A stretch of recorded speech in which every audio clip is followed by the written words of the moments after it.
Hello, I'm Alice Rhodes. Last year I needed a new winter coat, and I wanted one that was more loose. Tight coats cause me sensory issues, and it just makes me feel like I can't move, and then I panic. So I needed a coat that would allow for more free movement of my arms, and I took inspiration from coats from the 50s. I looked up different patterns of coats. They're usually more wide and have more loose sleeves since you're wearing them over a dress. So I took inspiration from these to design a coat for me to make. I got this fur on clearance, so I went ahead and I was going to use that. And this is the design I came up with. I cut the pattern out with mailing paper, and I just taped the pieces together, and it's me just laying it out and cutting out the lining first. And I just use black for the lining. And the coat's in segments, so I have 2 pieces for the front, 2 pieces on the sides to make the really large pockets, and then 1 big piece for the back that would be a lot wider, that I'd add the pelts to match more of that first, or the last design that you saw in those patterns. I just use my phone as a way while I cut with the rotary cutter. And then the top, I also have this round piece that will go over the very top of the back.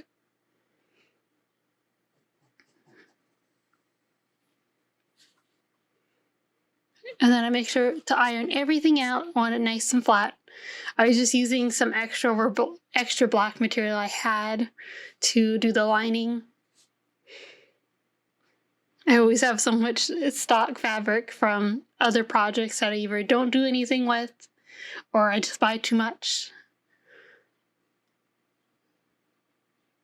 So there's always a lot of creases to get out.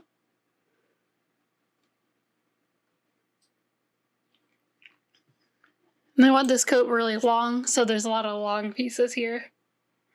And I start off with just sewing the lining together, at least what pieces I can sew.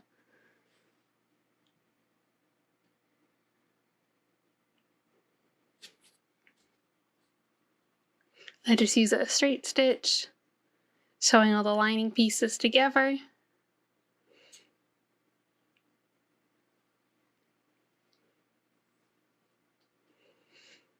And I have to be really particular on the order I sew the pieces together, because of the way it needs to lay.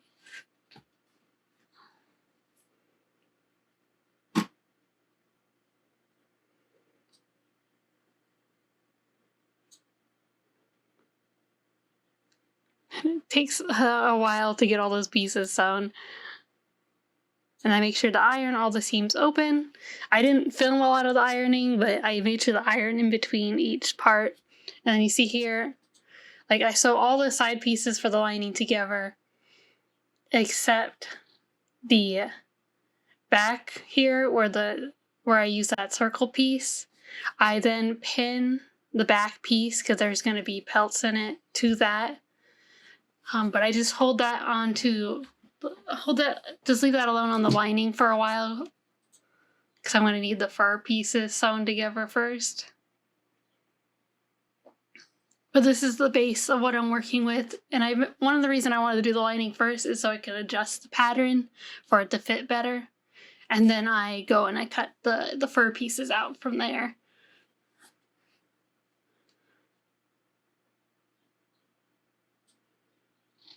Again, I just use my phone to weigh it down, and I had to use scissors for that because you have to cut fur very carefully.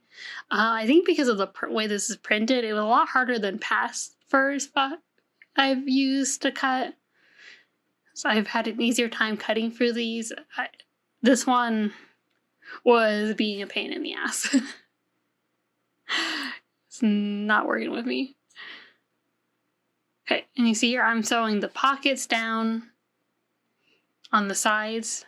So I'm sewing that lining piece and then I'll sew the top piece and and then lay them over each other.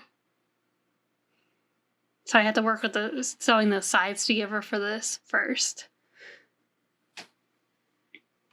And again, I'm just using a straight stitch for this part, but usually when I'm sewing with fur, I'll use the zigzag stitch.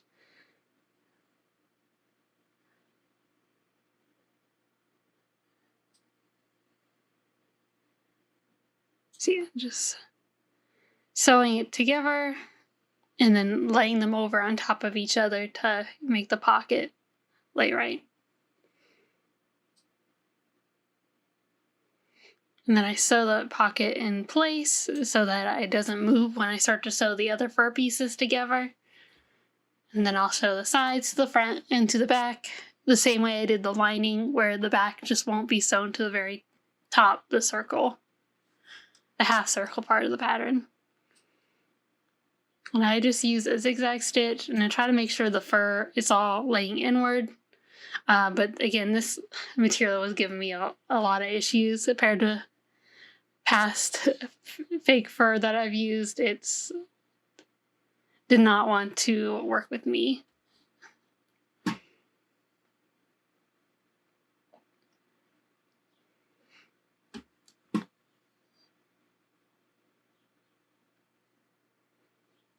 And I just used black thread for the whole thing.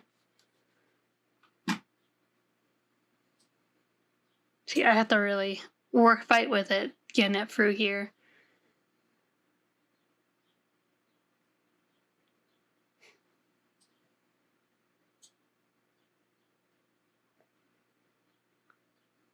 I'm still using not such a great a setup. I do have a better setup now, because even though I have a camera light on here, when it's by this window, you can't really see during the day. It doesn't really light it up very well.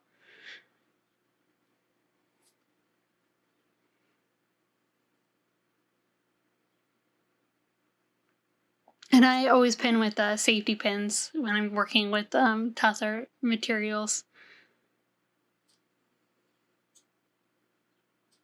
Okay, yeah. See, I do change my setup. And this is working way better, and that's what I've been keeping it as for now. And then I make sure to lay the lining on top of the fur, and I, again, pin it into place with safety pins.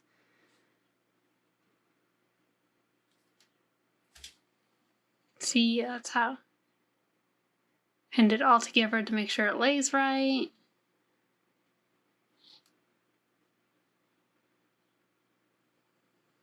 Making sure there's some trim so you don't see the lining at all.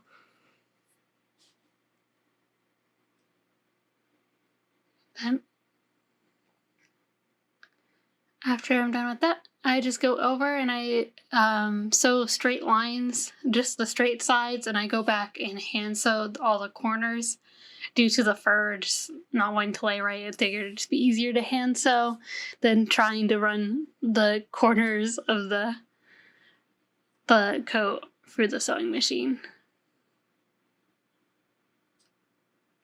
It's definitely me fighting with it, and I'm still using a zigzag stitch for this.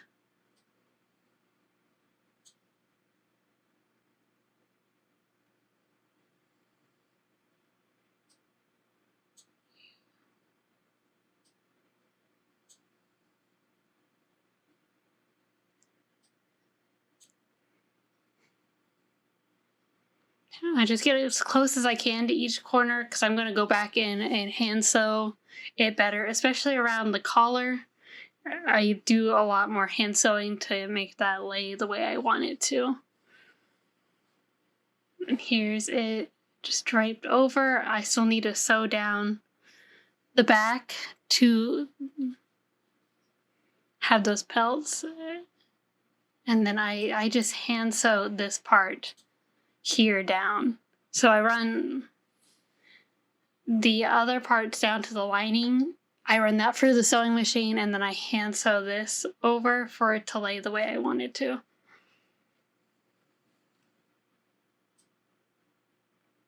And then I work on the sleeves. Lastly, I had to buy more black material for the lining, so it was a kind of a time gap from when I finished it and from the rest.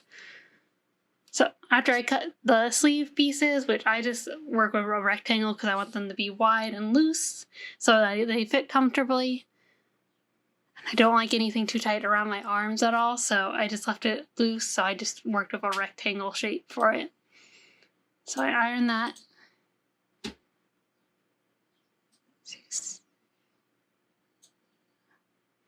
Do a little bit of draping to see exactly how it will work.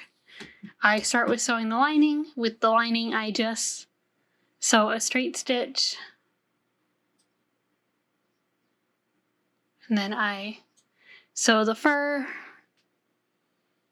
to the lining for the sleeves.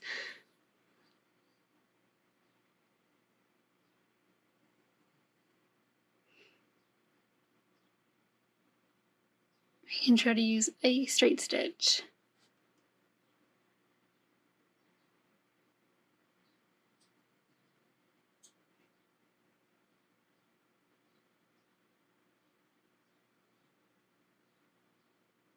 Okay, and then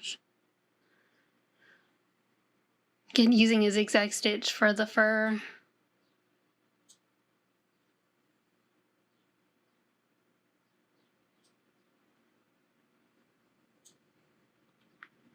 And when I sew the lining to the fur, I still use the zigzag stitch.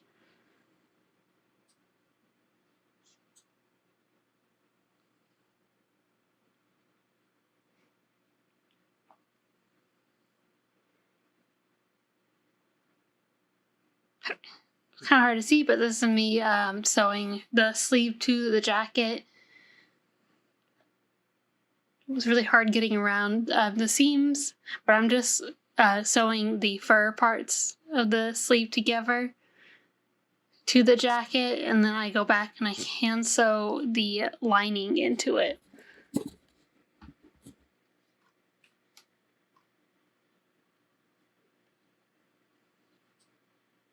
It was a lot of maneuvering. It was very heavy, so I didn't really want to run for the sewing machine very well with all that weight. So I just took my time. No need to rush. Yeah, once all that was done, this is what it looked like. I do go back and I think I hand sew a little bit here and there to make it lay a bit better. But that's the finished product. I'm really happy with how it looks. It just doesn't feel as heavy as you think it would. And I have really large pockets, and that's always nice because I hate having to have a purse. And it flows and moves really nicely.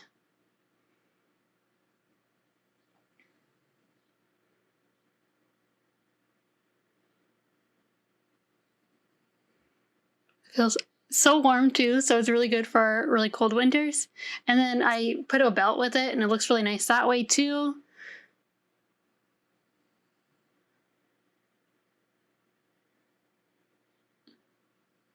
And it'll be really good to wear over all my big dresses in the winter.